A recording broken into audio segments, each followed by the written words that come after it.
अस्सलाम वालेकुम students, I hope आप सब खैरियत से होंगे। स्टूडेंट्स, तो आज हम स्टार्ट करेंगे एक्सरसाइज 2.7। तो स्टूडेंट्स, सबसे पहले हम जानने की कोशिश करते हैं कि इस क्वेश्चन में, इस एक्सरसाइज में हमने क्या करना है। बेसिकली इसमें भी हमने डेरिवेटिव्स ही फाइंड करने हैं स्टूडेंट्स। तो कैसे फाइंड करने हैं, क्या मेथड है, क्या चेंजिंग आई है इस एक्सरसाइज में, वो हम देखते हैं। क्वेश्चन नंबर 1 है find y2 if y is equal to 2x power 5 minus 3x power 4 plus 4x power 3 plus x minus 2। अब स्टूडेंट्स वो कह रहा है y2 फाइंड करें। तो अब आप कहेंगे कि एक्सरसाइज डेरिवेटिव वाली है, कह रहा है y2 फाइंड करें, तो ये क्या सीन है। तो स्टूडेंट्स इसमें परेशान होने वाली कोई बात नहीं। जो y2 है बेसिकली इसका मतलब क्या है स्टूडेंट्स, हम फाइंड पहले वो कहते थे dy/dx फाइंड करें या डेरिवेटिव फाइंड करें, जो भी कहते थे। अब y2 कह रहे हैं, तो y2 का मतलब क्या है स्टूडेंट्स, एक होता है y1 और एक होता है y2। जो हमारे पास y1 होता है ना स्टूडेंट्स, वो होता है dy/dx, मतलब first derivative is equal to y1। जब भी वो कहें आपको कि y1 फाइंड करें, तो मतलब आपने फर्स्ट डेरिवेटिव फाइंड करना है। जब वो कह दें कि y2 फाइंड करें, तो y2 का मतलब सेकंड डेरिवेटिव। इसी तरह y3 होगा तो y3 का मतलब थर्ड डेरिवेटिव होगा, राइट। और अगर इसी तरह फोर्थ होगा तो y4 कह दें, तो y4 का मतलब होगा फोर्थ डेरिवेटिव, राइट। तो स्टूडेंट्स ये आप देखें, आप कहेंगे कि सेकंड डेरिवेटिव कैसे फाइंड करना है, फर्स्ट थर्ड कैसे। जब आप फर्स्ट डेरिवेटिव फाइंड करेंगे ना स्टूडेंट्स, तो उस फर्स्ट डेरिवेटिव का मज़ीद आप अगर डेरिवेटिव कर लें, तो मतलब वो सेकंड डेरिवेटिव है। और अगर सेकंड डेरिवेटिव का अगर आप मज़ीद डेरिवेटिव कर लें, तो वो थर्ड डेरिवेटिव है। तो उसका अगर मसलन फॉर एग्जांपल मैं आपको एग्जांपल देता हूँ, हमारे पास है x4। इसका हम पहले y1 फाइंड करते हैं, मतलब फर्स्ट डेरिवेटिव फाइंड करते हैं, तो वो आएगा 4x3। अब मैं इसका y2 लेना चाहूँ, तो मैं क्या करूँगा, इसी का डेरिवेटिव करूँगा जो मैंने y1 लिया है, तो इसका डेरिवेटिव करूँगा तो मेरे पास आएगा 12x²। अब इसका y3 में फाइंड करना चाहूँ तो मेरे पास आएगा 24x, और इसका y4 फाइंड करना चाहूँ तो मेरे पास आएगा 24। मतलब इसी का आगे डेरिवेटिव फाइंड करते जाना, मज़ीद डेरिवेटिव लेते हैं ना, वो उसकी नंबर को इंक्रीज़ कर देते हैं। तो यहाँ पे हमने बात करनी है y2 की, मतलब हमने क्या करना है फर्स्ट डेरिवेटिव और फिर उसका मज़ीद डेरिवेटिव, मतलब कि दो डेरिवेटिव हमने फाइंड करने हैं। तो फर्स्ट ऑफ ऑल हमारे पास जो वैल्यू है उसका हम फर्स्ट डेरिवेटिव फाइंड करते हैं, y1 मतलब फर्स्ट डेरिवेटिव। अब इधर भी हमने डेरिवेटिव लिया, इधर भी लिया, इधर जब डेरिवेटिव लेंगे तो ये y1 बन जाएगा, राइट। और इधर हम डेरिवेटिव लेंगे तो स्टूडेंट ये जो 2 है ये कांस्टेंट है, बाहर आ जाएगा। हम लेंगे x5 का डेरिवेटिव। x5 में पावर रूल लगेगा, पावर शुरू में आ जाएगी और पावर में से 1 माइनस हो जाएगा, यानी कि x5 था x4 रह जाएगा, और साथ इस x का डेरिवेटिव माइनस 3 कांस्टेंट है, बाहर आ जाएगा। ये 4 पावर शुरू में आ गई, x ये वाला x, और पावर में से 1 माइनस किया तो 3 रह गया, साथ x का डेरिवेटिव 1 प्लस प्लस आ गया, ये 4 कांस्टेंट है, बाहर आ जाएगा। 3 पावर शुरू में आ गई, x की पावर में से 1 माइनस किया, x के रह गया, x का डेरिवेटिव 1 प्लस x का डेरिवेटिव x के रिस्पेक्ट से क्या होता है, हमारे पास 1 होता है तो 1 लिखते हैं, माइनस कांस्टेंट 2 कांस्टेंट है तो इसका डेरिवेटिव 0 होता है। तो अब मैंने इनको मल्टीप्लाई करके अरेंज करके लिखा, तो मेरे पास बन गया 10x power 4 minus 12x power 3 plus 12x² plus 1, right. अब ये तो हमारे पास y1 आ गया, मतलब फर्स्ट डेरिवेटिव आ गया। तो अब हम क्या करेंगे, डेरिवेट अगेन, मतलब दोनों साइडों पे मज़ीद डेरिवेटिव दोबारा से लेंगे। जब दोबारा डेरिवेटिव लेंगे तो ये y1 y2 बन जाएगा इज इक्वल टू अब स्टूडेंट देखें, ये 10 कांस्टेंट है, सेम प्रोसीजर करना है, कोई चेंजिंग नहीं है। ये 10 कांस्टेंट है, बाहर आ जाएगा, यहाँ पावर रूल लगेगा, 4 शुरू में आ जाएगा x, और पावर में से 1 माइनस करेंगे 3, साथ x का डेरिवेटिव 1 माइनस ये 12 कांस्टेंट है, बाहर आ जाएगा x, ये पावर शुरू में आ जाएगी 3 में से 1 माइनस की x², और साथ x का डेरिवेटिव 1 प्लस ये 12 कांस्टेंट है, बाहर आ जाएगा x², तो ये पावर शुरू में आ गई 2x, और 2 में से 1 माइनस किया तो यहाँ 1 रह जाएगा, और साथ 1 आ जाएगा प्लस 0। इनको मल्टीप्लाई करके अरेंज करेंगे तो हमारे पास आएगा y2 is equal to 40x³ minus 36x² plus 24x। तो यही हमारा रिक्वायर्ड सोल्यूशन है और ये हमारा आंसर है। तो कुछ इसमें रॉकेट साइंस नहीं है, कोई नई बात नहीं है, वही चीज़ें हैं। सिर्फ क्या करना है कि जब आपको जो भी कहे वो y3 भी कह सकते हैं, ज़रूरी नहीं कि वो y2 कहे हमें। y3 का मतलब इसका मज़ीद आप डेरिवेटिव कर लेंगे। अब इसका एक और पार्ट देखते हैं, सेकंड पार्ट में वो क्या कहता है, y is equal to 2x plus 5 power 3/2। अब देखिए जब हम दोनों साइडों पर डेरिवेटिव लेंगे तो ये y1 बन जाएगा इज इक्वल टू, अब यहाँ पे हमारे पास कौन सा रूल लगेगा, पावर रूल। पावर रूल में क्या होता है, हमारे पास पावर शुरू में आ जाती है, जो भी पावर होती है, पावर शुरू में आ गई 2x plus 5 as it is, और यहाँ पे पावर में से 1 माइनस, मतलब 3/2 माइनस 1। जब ये हम करते हैं 3/2 माइनस 1 तो ये हमारे पास 1/2 बनता है, और साथ इसका डेरिवेटिव अब ये देखें ये क्या है, 2x + 5 है। 2x + 5 का जब हम डेरिवेटिव लेते हैं तो 2x का आते हैं हमारे पास 2 + 5 कॉन्स्टेंट है तो इसका 0 आता है, तो सिर्फ 2 रह जाता है, तो मैंने 2 लिख दिया, राइट। तो अब जब 2 को मैं इधर मल्टीप्लाई करूँगा इसके साथ, क्योंकि मल्टीप्लाई हो रहा है ना, तो ये 2 इस 2 से कट जाएगा, हमारे पास क्या रह जाएगा 3 और साथ इंटू 2x + 5 पावर 1/2।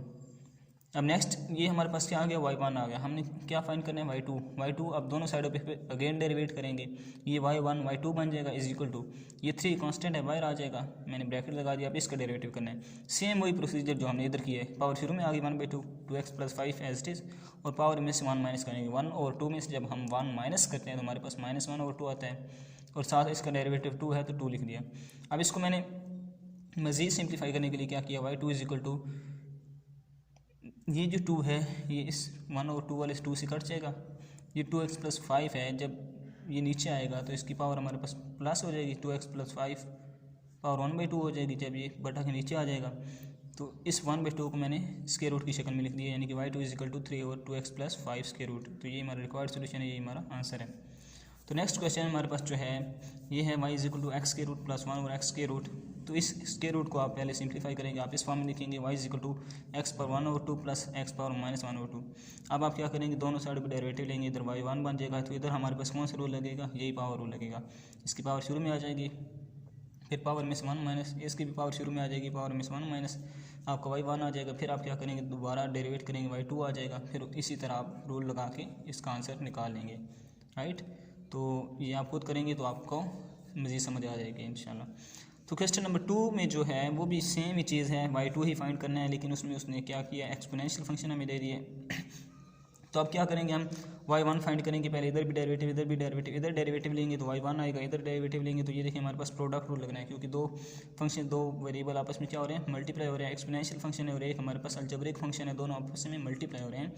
तो जब भी दो मल्टीप्लाई होते हैं तो हमने पढ़ा था कि जब इस तरह को दो मल्टीप्लाई हो रहे हैं तो वहाँ हमारे पास प्रोडक्ट रूल लगता है। प्रोडक्ट रूल क्या होता है, first function as it is derivative of second plus second as it is derivative of first, right. तो अब हम क्या करेंगे, एक्स के एज इट इज़ आ जाएगा, इसका हम डेरिवेटिव लेंगे। इसका डेरिवेटिव हमारे पास क्या होता है, e पावर -x इंटू -1 होता है हमारे पास, और e power -x as it is, और एक्स स्क्वायर का डेरिवेटिव हमारे पास 2x होता है। तो ये हम करते हैं, मज़ीद देखते हैं।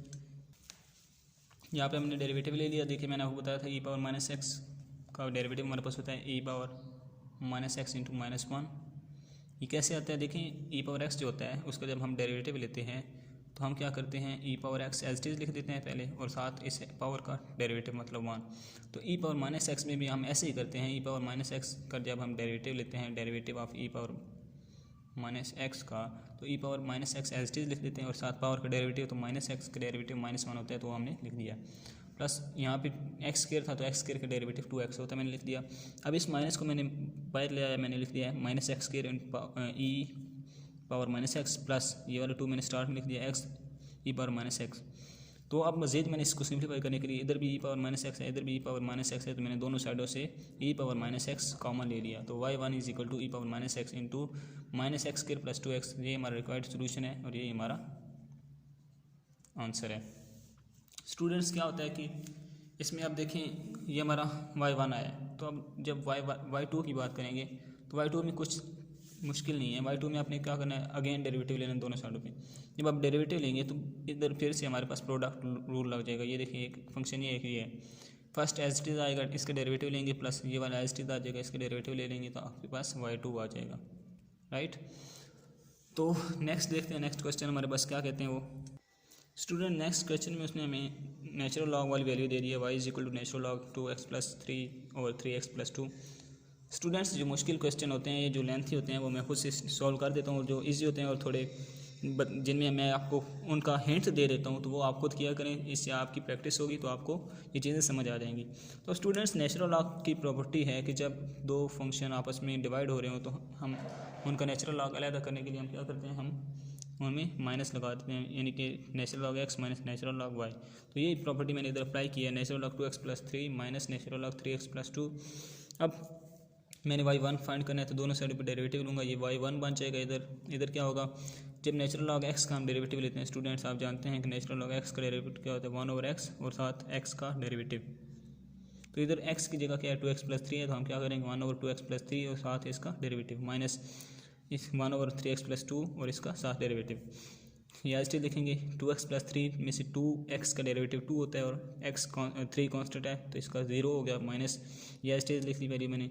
अब 3x का डेरिवेटिव 3 होता है प्लस 2 कांस्टेंट है तो इसका 0 आ गया। अब मैंने क्या किया, ये जो 2x प्लस 3 है इसकी पावर नीचे क्या है 1 है, इधर 3x प्लस 2 की पावर नीचे 1 है, तो ये हमारे पास सिर्फ 2 रह जाएगा। 2 मैंने इधर लिख लिया, इस 2x प्लस 3 को मैं ऊपर ले गया तो पावर -1 होगी माइनस, ये 3 मैंने स्टार्ट में लिख लिया, 3x प्लस 2 को जब मैं ऊपर ले जाऊँगा तो पावर -1 हो जाएगी। अब हमने क्या फाइंड करना है y2 फाइंड करना है, तो हम क्या करेंगे दोनों साइडों पे अगेन डेरिवेटिव ले लेंगे।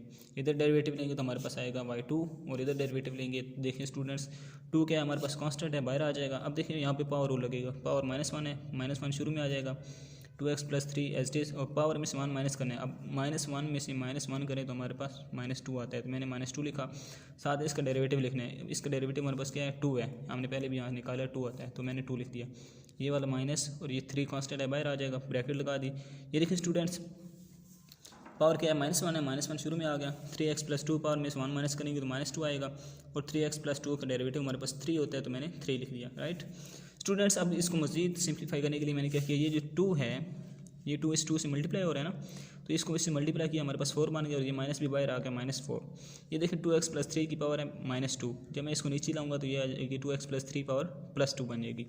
अब ये माइनस माइनस प्लस हो गया और 3 3 9 हो गया, 3x प्लस 2 पावर -2 था तो नीचे आएगा 3x प्लस 2 पावर 2 बन जाएगा। अब इसको मज़ीद मैंने सिंप्लीफाई करने के लिए क्या किया, मैंने ये 2x प्लस 3 पावर का स्क्वायर और 3x प्लस 2 का स्क्वायर मैंने एलसीएम ले लिया और क्रॉस मल्टीप्लाई कर दिया, -4 को 3x प्लस 2 का स्क्वायर से मल्टीप्लाई कर दिया और +9 को मैंने 2x प्लस 3 होल स्क्वायर से मल्टीप्लाई कर दिया। अब ये देखिए हमारे पास कौन सा फार्मूला बन रहा है, a प्लस बी स्क्वायर वाला बन रहा है, जो a square plus B square plus 2ab, इधर भी वही बन रहा है, हम यही करेंगे a square plus B square plus 2ab plus 9 as it is a square plus B square plus 2ab, नीचे वैल्यू एज इट इज। अब इनको मैंने अंदर मल्टीप्लाई करके सिंप्लीफाई किया तो मेरे पास क्या बनता है 60x प्लस 65 ओवर ये। तो स्टूडेंट्स इसको अब अगर हम मज़ीद सॉल्व करना चाहें तो भी कर सकते हैं, अदरवाइज़ इसका आंसर हम ये लिख देते हैं, क्योंकि हमें y2 हमने फाइंड करना था तो हमने y2 फाइंड कर लिया है। तो नेक्स्ट स्टूडेंट्स इसी एक्सरसाइज का क्वेश्चन नंबर 3 जो है उसमें भी हमने y2 ही फाइंड करना है। तो इसमें एक डिफरेंट टेक्निक थोड़ी हमें यूज़ करनी पड़ेगी, मुश्किल नहीं है, कुछ भी नहीं है, वही चीज़ें हैं सारी। अब देखिए स्टूडेंट्स उसमें हमने x की भी वैल्यू हमें दे दी है, y की भी दे दी है, तो वो कह रहा है y2 फाइंड करें। अब देखिए पहले हमें वो y की वैल्यू देता था, कुछ भी वैल्यू होती थी तो हम क्या करते थे दोनों साइड पर डेरिवेटिव लेते थे, y1 भी आ जाता था और फिर इसका डेरिवेटिव लेते थे y2 आ जाता था। अब उसने x भी दे दिए y भी दे दिए, तो अब हम क्या करेंगे, तो हम यहाँ पर क्या करेंगे x का डेरिवेटिव लेंगे और y का भी लेंगे। अब किसके रिस्पेक्ट से लेना है, जो यहाँ पे फंक्शन होगा t है तो dx बाई dt लेंगे, यहाँ भी t है तो dy बाई dt फाइंड करेंगे। हम इधर डेरिवेटिव लेते हैं dx बाई dt। अब ये देखें a कांस्टेंट है बाहर आ जाएगा t स्क्वायर का डेरिवेटिव, ये देखें पावर क्या है 2 है, 2 शुरू में आ जाएगा t एज इट इज आ गया और पावर में से 1 माइनस करेंगे तो 1 रह जाएगा, राइट। तो अब इसको मजीद मैंने सिंप्लीफाई करने के लिए क्या किया, 2 मैंने शुरू में लिख दिया 2at, यानी कि dx बाई dt मेरे पास क्या है 2at, सही है। अब हम y का डेरिवेटिव लेते हैं t के रिस्पेक्ट से, dy बाई dt ये क्या आएगा, ये b कांस्टेंट है बाहर आ गया, पावर शुरू में आ जाएगी 4t और पावर में से 1 माइनस करेंगे, 4 में से 1 माइनस किया 3 आ गया, b 4t क्यूब, तो मैंने इसको क्या कर दिया 4bt क्यूब लिख दिया, dx बाई dt भी आ गया, dy बाई dt भी आ गया। अब स्टूडेंट्स हमने फाइंड करना है y2, मतलब y2 फाइंड करने के लिए हमें पहले y1 फाइंड करना पड़ेगा, और y1 मैंने आपको बताया y1 इज इक्वल टू होता है dy बाई dx के इक्वल होता है। तो अब देखिए हमारे पास यहाँ x और y dy भी आ रहा है dx भी आ रहा है, तो हम यहाँ पे कौन से रूल लगाएंगे, चेन रूल लगाएंगे तो हम dy बाई dx फाइंड कर सकते हैं, और dy बाई dx फाइंड कर लिया तो मतलब हमने y1 फाइंड कर लिया, और y1 फाइंड कर लिया तो हम y2 इजीली फाइंड कर लेंगे। तो इधर हम स्टूडेंट्स अप्लाई करते हैं चेन रूल, तो y1 is equal to dy by dx is equal to, अब देखें dy ऊपर आना चाहिए मतलब dy by dt multiply dx नीचे आना चाहिए तो मतलब dt बाई dx, हम x को नीचे लिखेंगे dx नीचे लिखेंगे, चेन रूल अप्लाई कर दिया। अब देखें dy बाई dt हमें फाइंड किया हुआ है 4bt क्यूब, तो मैंने लिख दिया dy by dx is equal to 4bt cube multiply dt by dx, हमने फाइंड किया dx बाई dt, तो ये उल्ट हो गया dt बाई dx, मतलब हम इसको उल्ट करके लिखेंगे 1 और 280 लिखेंगे, यहाँ 280 है तो हम 1 और 280 लिखेंगे। अब इसकी कटिंग करते हैं, 2 2 4, यहाँ 2 रह जाएगा, ये टी इन 3 टीज में से एक टी से कट जाएगा, तो यहाँ टी स्क्वायर रह जाएगा। हमारे पास रह जाएगा 2bt स्क्वायर ओवर ए। इसको हम सिंपलीफाई करेंगे तो हमारे पास क्या है, ये एक्चुअली किसकी इक्वल आया, dy/dx इक्वल टू y1 हमारे पास आ गया। अब स्टूडेंट्स y1 आ जाए तो y2 फाइंड करना हमारे ईजी हो जाता है। तो हम अगेन डेरिवेटिव लेंगे दोनों साइडों पे, तो ये y1 क्या बन जाएगा, y2 बन जाएगा इज इक्वल टू। अब इस पूरी वैल्यू में हमारे पास 2b/a ये है कांस्टेंट है, राइट। 2b/a हमने कांस्टेंट बाहर लिख लिया, पीछे रह गया हमारे पास टी स्क्वायर का डेरिवेटिव क्या आता है, पावर शुरू में आ जाती है 2, पावर में से 1 माइनस करते हैं, 2 में से 1 माइनस करें तो 1, 2 में से 1 माइनस करें तो 1 रह जाता है, 1 लिखने की ज़रूरत नहीं होती, तो हमने 2t लिख लिया, साथ इस t का derivative dt/dx, right. Students next मैंने क्या किया, y2 इज इक्वल टू,